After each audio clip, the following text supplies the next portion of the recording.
Hey guys, welcome back to Through the Screen. I'm Charlotte. I'm Brittany. And I'm Emily.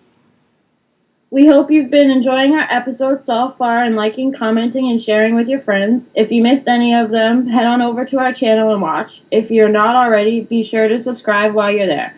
This week, we're back with all new topics and a special memory section. So we hope you'll follow us once again as we join via Skype to bring you conversations through the screen.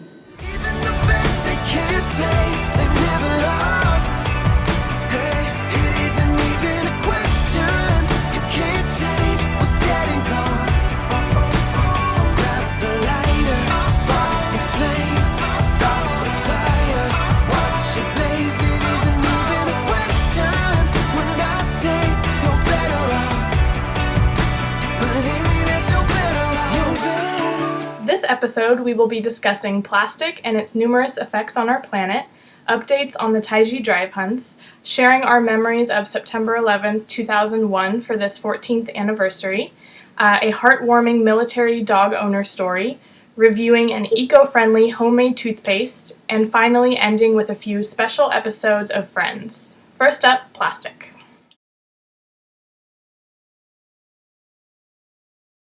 This week we wanted to start a conversation on plastics and how much havoc it truly is wreaking on our planet. Yeah, so plastic is actually the third largest industry in the United States behind steel and cars, and it is a huge industry. It's estimated that plastic production increased over 3,000% just from 1927 to 1943. And it's estimated to reach 2 trillion pounds per year by 2050, which is crazy. And the U.S. makes 288 million tons of plastic a year, and Captain Paul Watson estimates that there are 700 million tons of plastic in our oceans. And I've also seen by 2050 that about 99.8% of the species studied in the ocean will be eating plastic. Mm-hmm. Yeah. Which is just really disturbing because we eat things out of the ocean, therefore we are eating plastic. Right. That's something that people don't realize is that, these little fish eat plastic because they think it's food or whatever, and then they're eaten by a bigger fish, which is eaten by a bigger fish, and we eat those fish.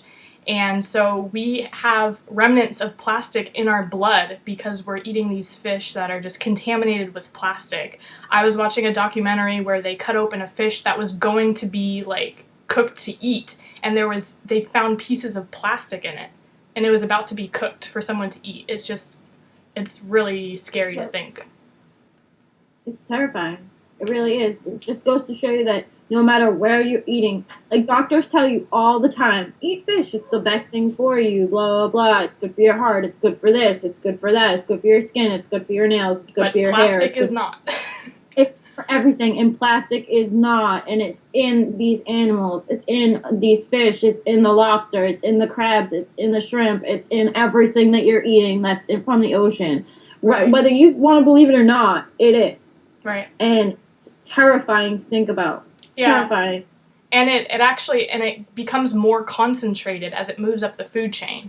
So as each fish eats the smaller fish, the plastic becomes more concentrated in their system and in us. So just like the mercury and everything else that is already in fish. So if you're eating fish, I would rethink yourself.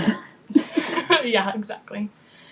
But as we said, a lot of it is in our oceans, and it has created these garbage patches of plastic, and one of the biggest ones is near Midway Island, which is midway between the east coast of Japan and the west coast of the United States, and it is estimated to be 2 times the size of Texas. It's called the Great Pacific Garbage Patch, and it's just floating out near Midway Island, and all of these currents bring this plastic and trash from Asian countries, from the United States, and it just all ends up in this one location.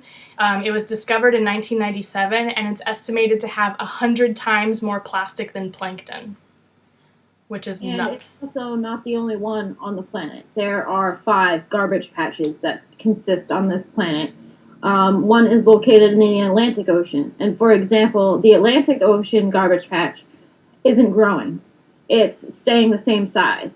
And the reason for that is a lot of discovered ways to not send the plastic so much into the ocean. So there's other alternatives to recycling. There's other alternatives to getting rid of the plastic, whereas the Pacific hasn't been that lucky, and they are not only getting trash from that western part of the United States. They are getting trash from Asia, Europe, Japan, Australia. They're getting trash from everywhere in this one area. So I think that maybe that also, consists to as why the Atlantic patch isn't growing nearly as much as the Pacific patch continues to grow daily. And the way that plastic was made, it was made to be durable.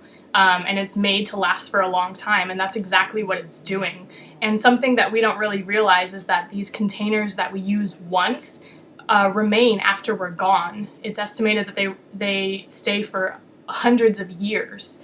And one example of that is fishing nets, which many are made from nylon, and a lot of people don't know is nylon is a form of plastic. And so these nets don't go away when people dump them, and they float to the bottom of the oceans and destroy coral reefs. And coral reefs are the second most diverse ecosystem on this planet, and they provide coastal protection as well as life-saving drugs, such as for childhood leukemia and other things. And they're being destroyed by these nets that people dump.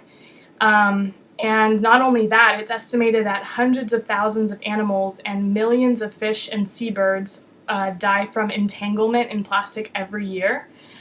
So for example, like those soda can holders, they always tell you to cut those so animals don't get tangled up in those. And one recent example, there was this really heart-wrenching video. It's like an 8-minute long video of these boaters that found a turtle with something in its nose, and they pull it out, and it's this really long plastic straw. And it's just so heartbreaking. Like, I can't even watch the whole video. It's so sad. But that's just an example of, what this is doing to these sea creatures. Not only that, I mean, we talked about this a few weeks ago with our happy story, the two fishermen in Brazil who found the whale that was tangled in the fishing net and cut it free rather than let it sit there and die. So again, it's something that happens all the time. And I've seen that 85% of all sea turtles will be injured or killed in their lifetime by some kind of plastic, which is just an astounding percentage, 85% of them.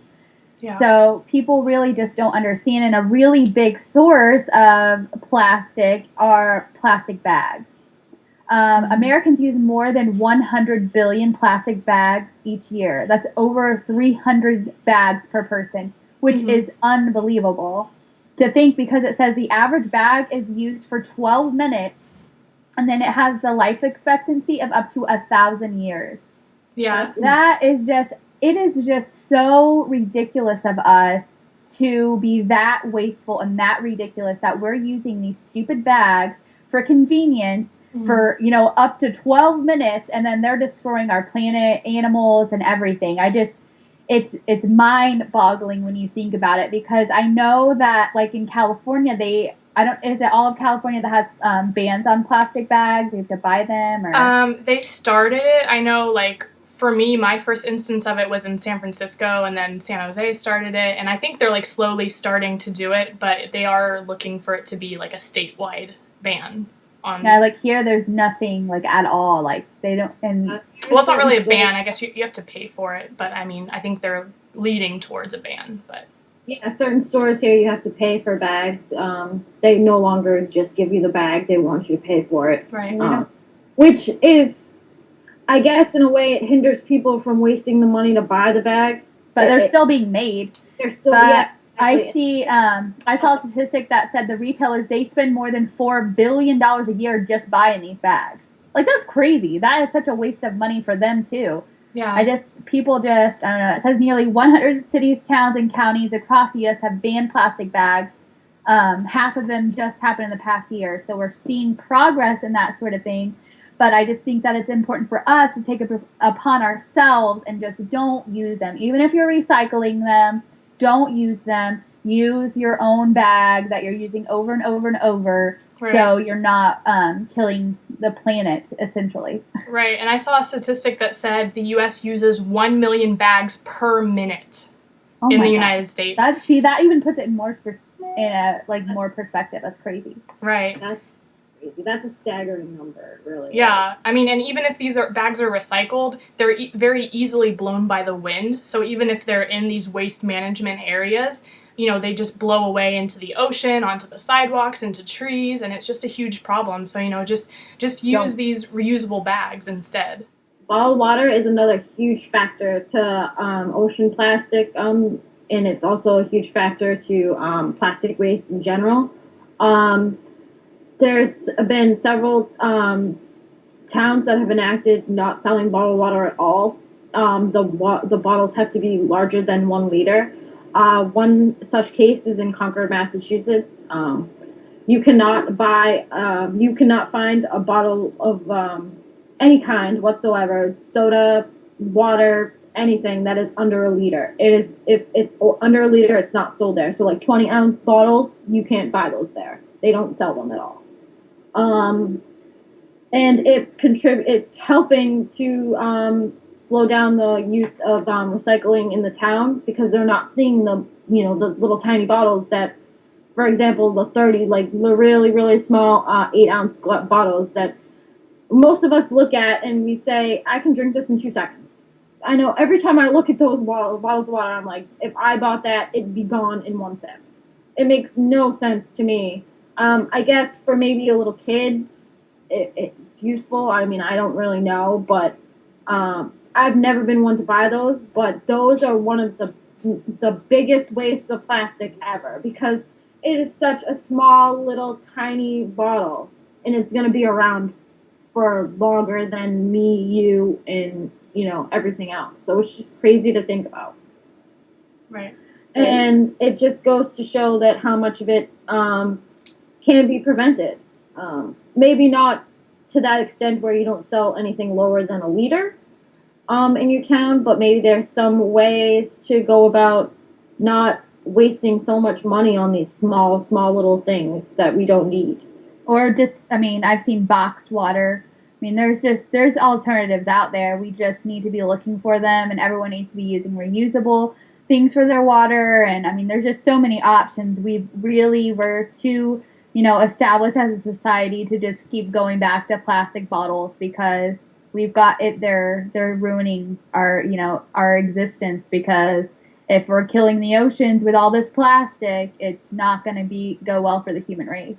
Yeah, it's estimated that 29 billion single-use water bottles are bought every year in the United States. And an interesting thing that I heard is that, we hear all these things about mountain spring water that's brought in, but the reality is that a lot of bottled water is actually filtered tap water, and a lot of people don't know that. And not only that, but the amount of pollution that's going into the air to transport the water, it's estimated that we use nearly 18 million barrels of oil to transport water, something that flows naturally. We put so much flows into your home. Right. It flows right directly into your home. Right. Yeah, especially me. We live on a well, and we actually are blessed to live on like a spring, to where we don't even need like a water softener or anything. Our water that comes out is just like fresh water from the ground. So I know that everyone's not that blessed, but it's why do people spend so much money on this bottled water that is literally like tap water that's coming out of your faucet? Right. Why? It's one thing when you're out and it's really, really a hot day and you're dehydrated and you need the water. That's one thing. We're not encouraging you to, dehydrate yourself or anything like that. No. Planet. If you need the water, that's one thing. Of course, by all means, buy it. Yeah.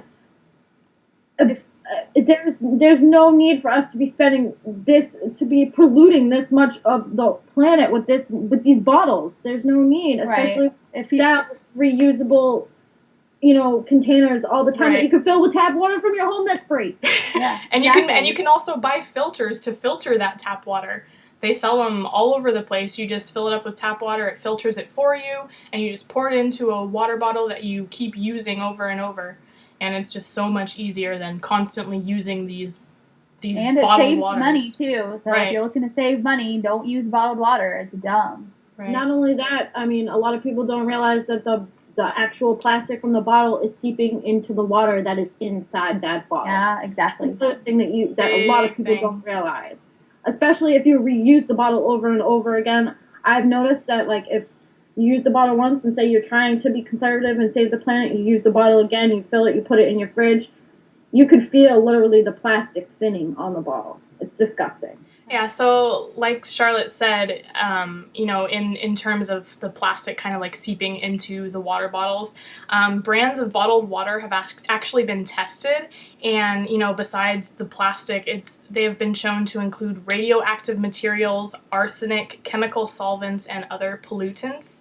And one major thing with plastic is bisphenol A, or BPA, and its use is to make plastic harder and more durable.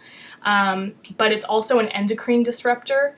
So when it gets into our blood through plastic bottles, it's in children's toys, children's bottles, things like this.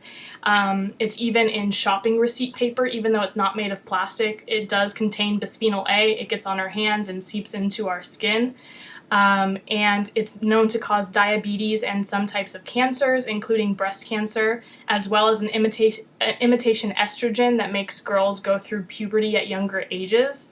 And it's estimated that 90% of people have BPA in their bodies. And it's just like, it's staggering to find out what is actually in this that we don't know about. Gross. That's crazy. Really it. Now, for me, I've also been looking into other alternatives as to how we're trying to manage this problem.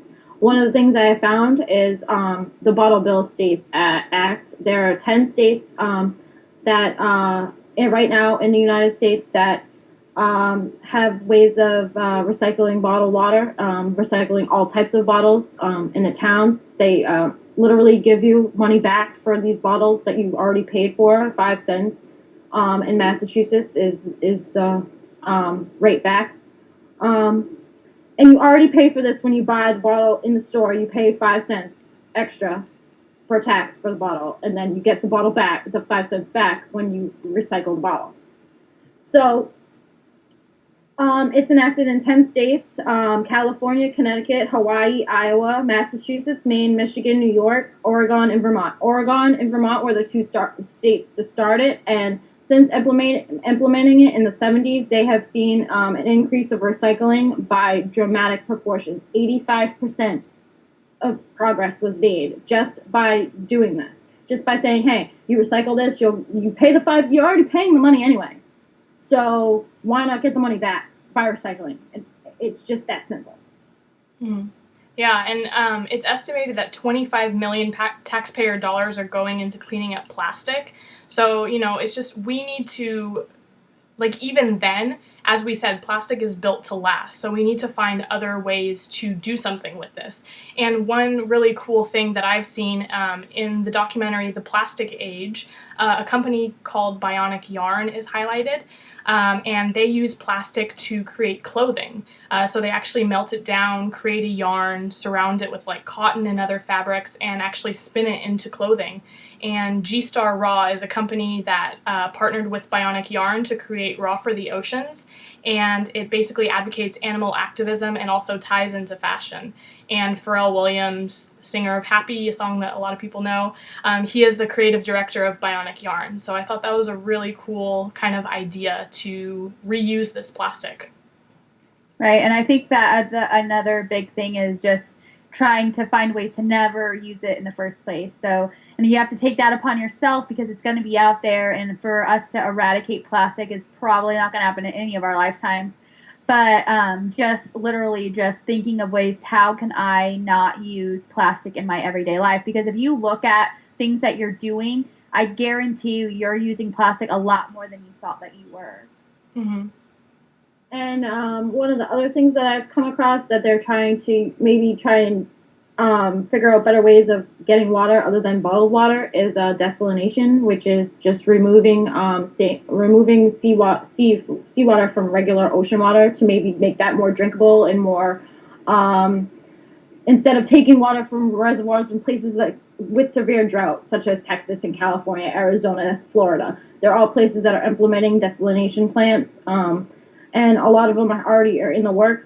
17 alone are in the works in California just because of this severe drought that they're facing. So again, it's other aspects of ways to get rid of bottled water and get rid of the selling of water in large bulk in general, because we are literally spending billions of dollars to transport water.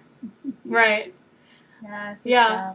And we're in $1 trillion of debt, people, but we are using billions of dollars to transport water. You know what's so funny about that is if you I don't know if anyone's seen the movie, the Lorax, where the guy is like selling bottled air, and like to us, like we think that is so, you know, absurd. Oh my gosh, why are you selling bottled air? But I guarantee you, if we were like, you know, 100 years ago and they thought that people were buying like bottled water in such like, you know, it's such high demand, like they would have thought that that would never happen, and that's crazy. And yeah, look at us now, you know. Yeah, I mean, and as we said, the biggest thing is education and, you know, just to stay informed about stuff like this. So there are a lot of really good documentaries. The Plastic Age, which we just mentioned, is actually available in full on YouTube. There's also a movie called Tapped, and also Plastic Paradise, The Great Pacific Garbage Patch, which is available on Netflix. So we will link all of those or the trailers to them down below. But yeah, just the biggest thing is just to stay informed.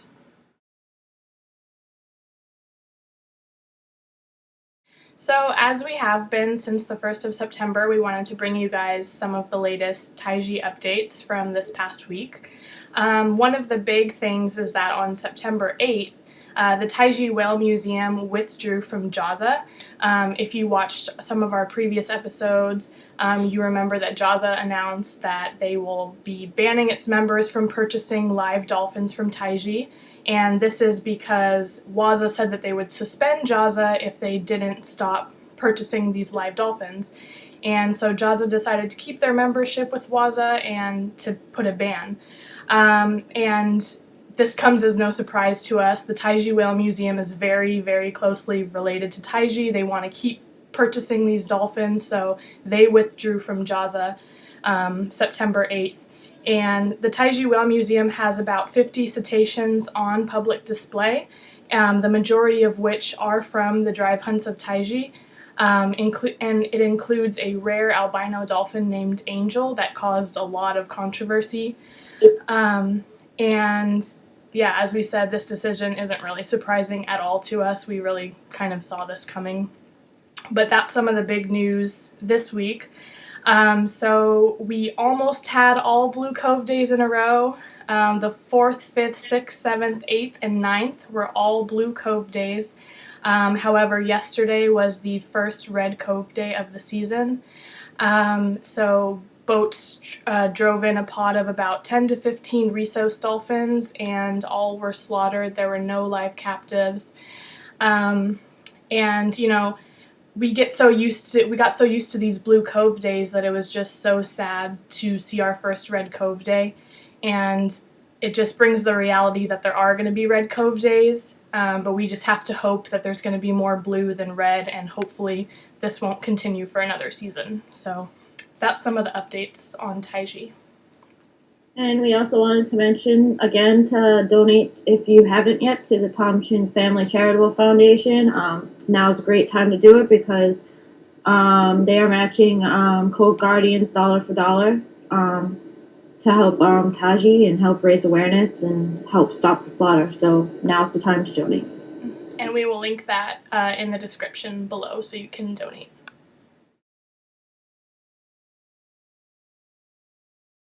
Today, as many of you know, is the 14th anniversary of the September 11th, 2001 attacks on the World Trade Center and the Pentagon and a field in Pennsylvania.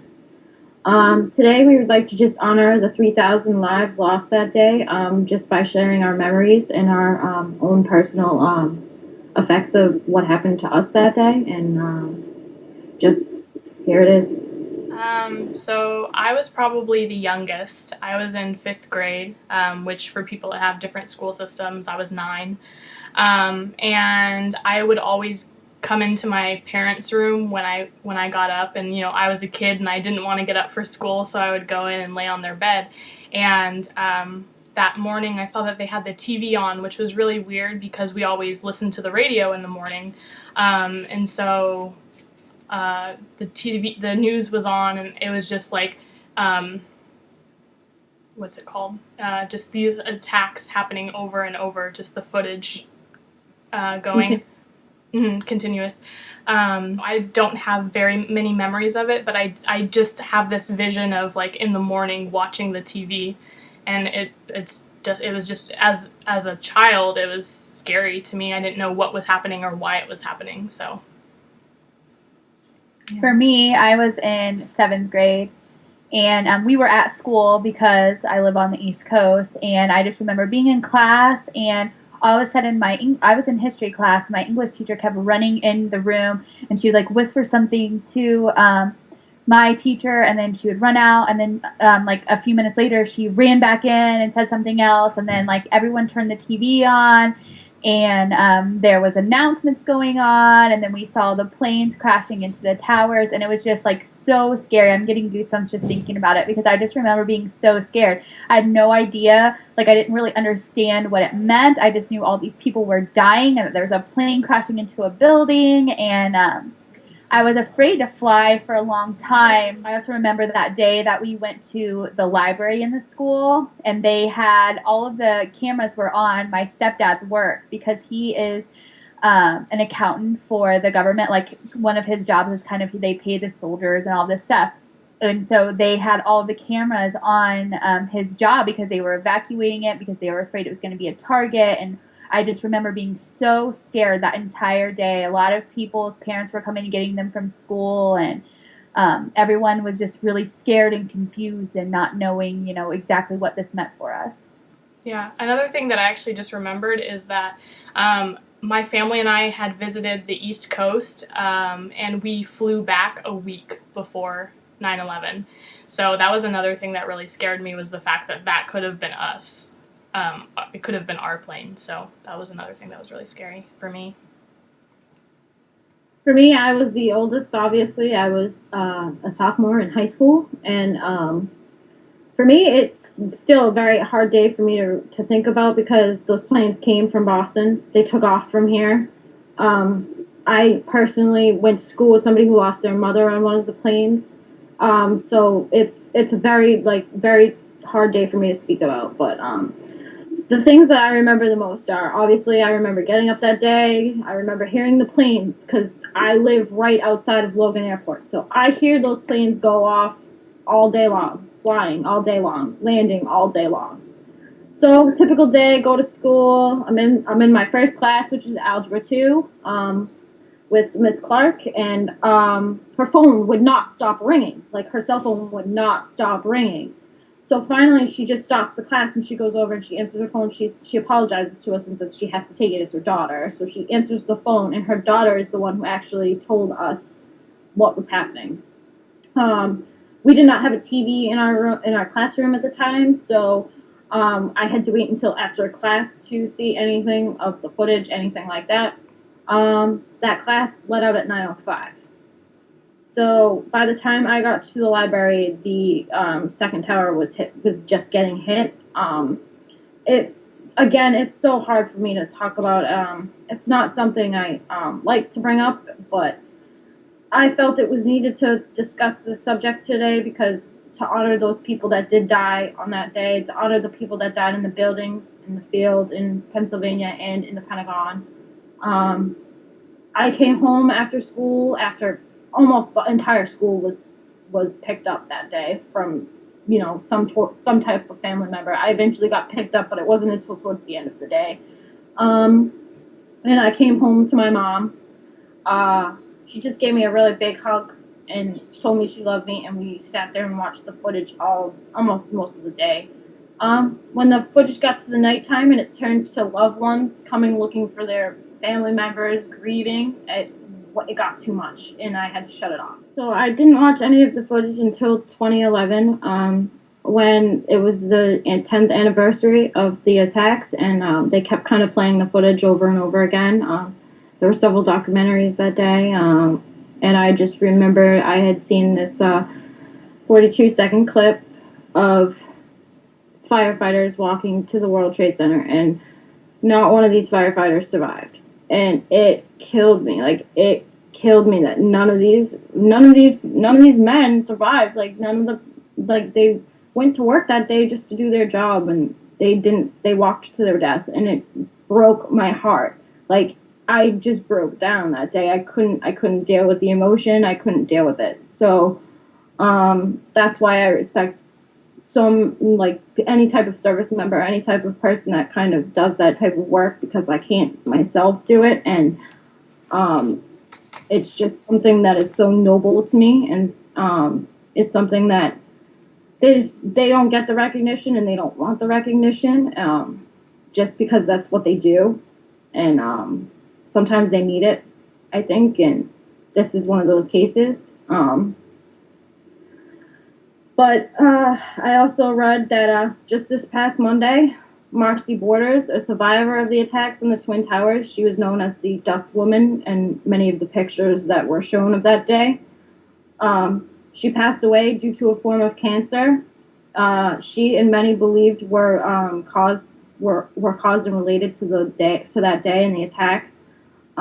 Since that day, 3,700 survivors have been diagnosed with some form of cancer believed to be related to that day. So even if you survived that day and you just so happen to be on the streets and breathed in that stuff, this is what they're saying, could be a reason why maybe later on down the line you have cancer, which is it's just another way of these terrorists just keep coming at us. We just, want to say that our thoughts are with all of the family members who are either families of survivors or who lost their lives that day, and we just really wanted to get that up. Themselves. Yeah. I mean, it just goes as an example to just tell people you love that you love them all the time. Never know. Right. You never know what's going to happen. So this just is a reminder to just tell people you love them, and to also honor these families and the victims of this horrible attack.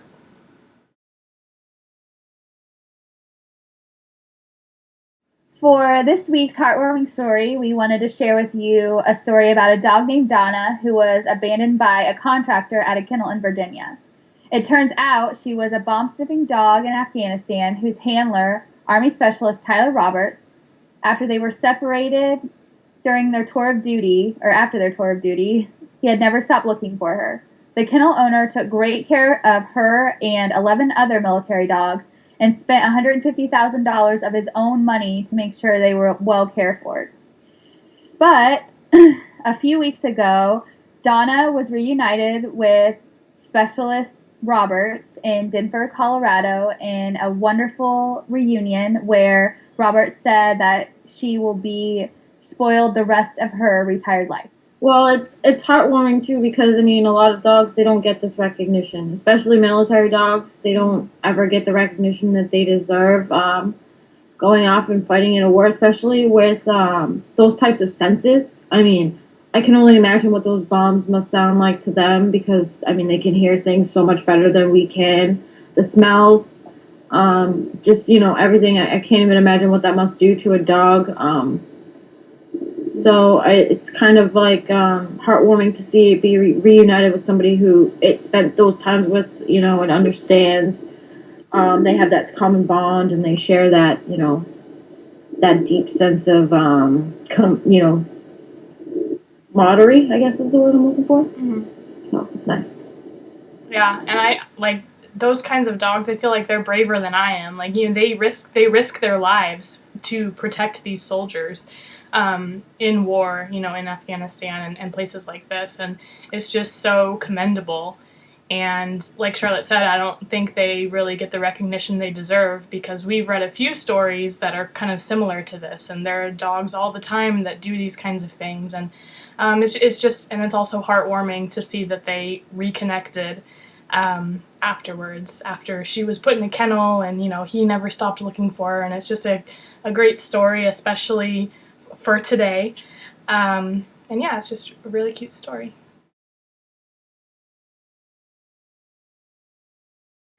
So, since we discussed plastics this week and the harmful effects of non-biodegradable containers, we thought it would be interesting to try a homemade toothpaste that doesn't waste any kind of disposable container and something that you can just make in a bowl and then, wash out.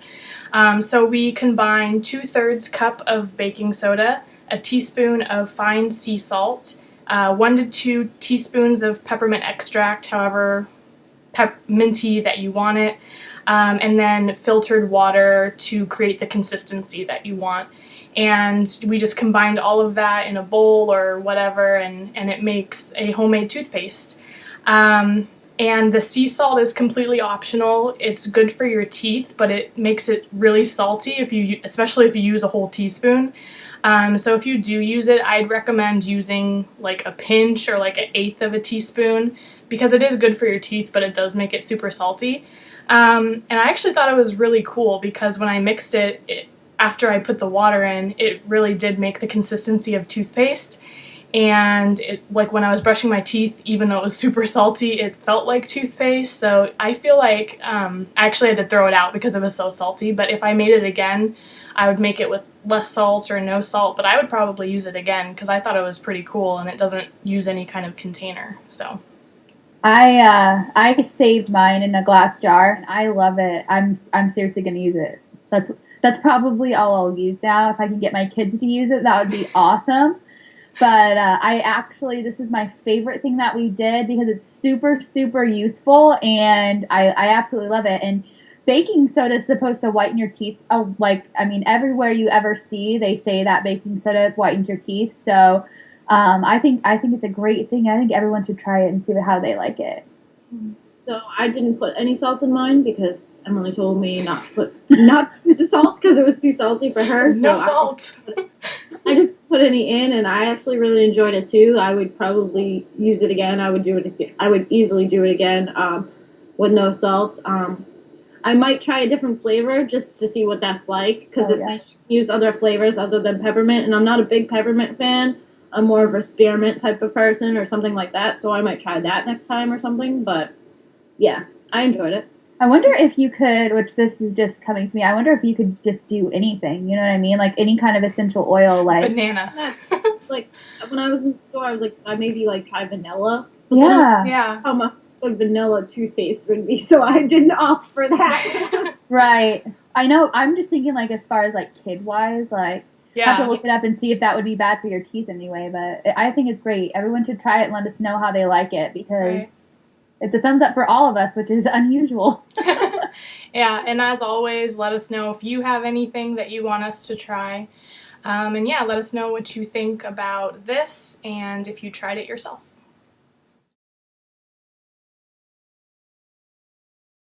This week we wanted to bring a little comedy to the entertainment section as well as make it relate to what this day means.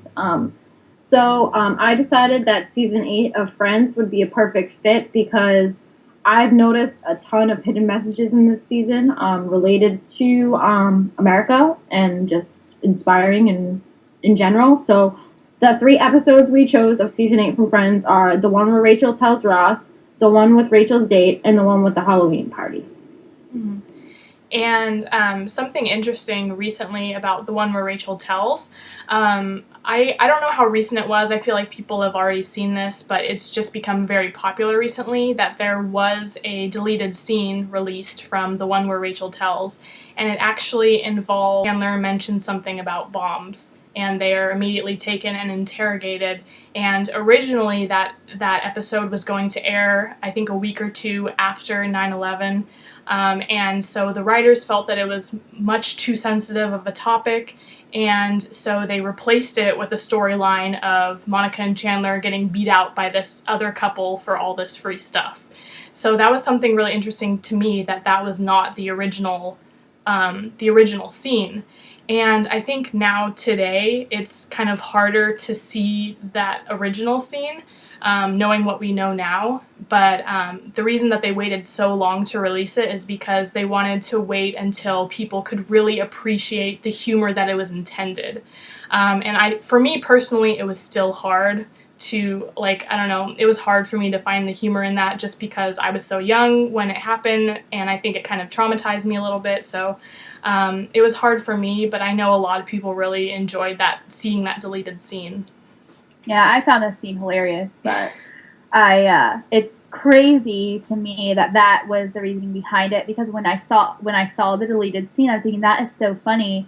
And I think it was funnier because they weren't saying, like, no one had a bomb and he wasn't blowing it up, but, like, He literally was, like, reading the sign, and I think we're linking the deleted scene below. But, yes. Like, it was really funny. I thought it was funnier than with this other couple, but when I saw, like, how the timing of it was, I was like, oh my gosh, like, that would not have been funny. No. It was it legit happened. I think it was airing either a week or two later. Like, that, There's no way, I mean, if they would have aired that, I think that they would have lost so much. We wouldn't have seen the end of it or something. They would not have gone 10 seasons. Yeah, so it's crazy how timing is everything in media, and good for them for changing that, for risking that it wasn't as good of a plot. Right. I immediately look at the background. So a lot of the things I noticed in this season were the things that changed. In Ross and Joey and Chandler's apartment, there is a map that is above the refrigerator, and it's a map of New York. And I remember in the previous season, you can blatantly see the Twin Towers on this map, as long as there's nothing on top of the fridge. I noticed, though, that they started putting things on top of the fridge, so you couldn't see the map anymore. The doodle pad that's on the back of Joey and Chandler's apartment door. Well, actually, I guess it's Joey and Rachel's apartment at this point. So, but it'll always be Joey and Chandler's.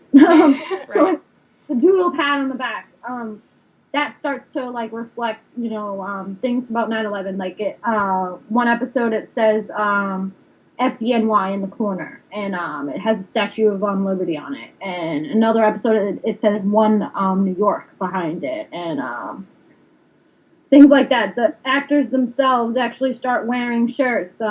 Rachel, played by Jennifer Aniston, she starts wearing, FDNY shirts and New York shirts. And Matt LeBlanc, Joey Tribbiani, he starts wearing the same types of shirts, New York, FDNY. Matthew Perry, he actually is seen wearing a United We Stand shirt in the later part of the season. And again, there's other things that I noticed. Central Park, there's suddenly a humongous American flag. Which is the coolest thing, I might add. I think that's so cool. I never noticed that. It's so crazy. Yeah. And I just always notice these like little things, because I guess I'm just, Yeah. Well, the coolest thing I think about that, it just shows, for the writers of this show and the actors in general, it's just, good for them, They took this terrible, disgusting thing that happened, and they just, they were like, okay, we're going to be patriotic, we're going to make sure that, everyone knows that we love the United States, and, we're not going to just let this happen and lay down. Yeah. So I thought all of the little things were super cool. I think it's amazing that they hurry up and switch the episode that fast, because that was getting ready to air. They had to go in and refilm all of this stuff, and it's just a really cool thing. And again, the last thing that I noticed that I just want to input is that halfway through the season, the actual credits change. They take out they have a kind of New York skyline where they don't show the Twin Towers through most of the season, and then at the end, it's just the Empire State Building lit up red, white, and blue. I believe you'll see a picture of it somewhere around here. But so that's just another thing I wanted to point out. And we know we didn't really discuss the actual individual episodes and what they were about. But that kind of wasn't really the reason why we wanted to input them in today's episode. So later on, we will go back to Friends as an entertainment topic, so we just wanted to also say that as well. Well, we just thought that, it's so cool for such a hilarious show as Friends to, show such a, a vulnerable, side to it. It's taking so much time and effort, because, these things were planned. It's not like, oh, it just happened to do this or happened to do that. They planned this out, And it's a real tribute to the people who lost their lives and the survivors of this terrible attack. Mm-hmm. And if you haven't seen these episodes, all of the episodes of Friends are available on Netflix, so definitely check it out because it's an awesome show. But yeah, we will be bringing it back, but we just wanted to mention those aspects of those episodes. So this week, for our Song of the Week, we're finally bringing you guys a new artist and a brand new song. During this year's VMAs, if you check that out, it aired a couple of weeks ago. Taylor Swift premiered the music video for her new song, Wildest Dreams. The music video is set in Africa, and it features a wide range of wild animals. And one very notable animal is a black-maned lion that is believed to represent Cecil because he's a very specific type of lion. And some people even argue that it's Cecil himself in the video before he was killed. I don't know about that, but I do believe that it might have been some kind of tribute to Cecil. And our favorite part of the video is that at the end, text appears saying that all proceeds from the video will go to wildlife conservation through the African Parks Foundation of America. And again, it's likely that this is kind of in response to Cecil's killing. But regardless, that's something that we all really support.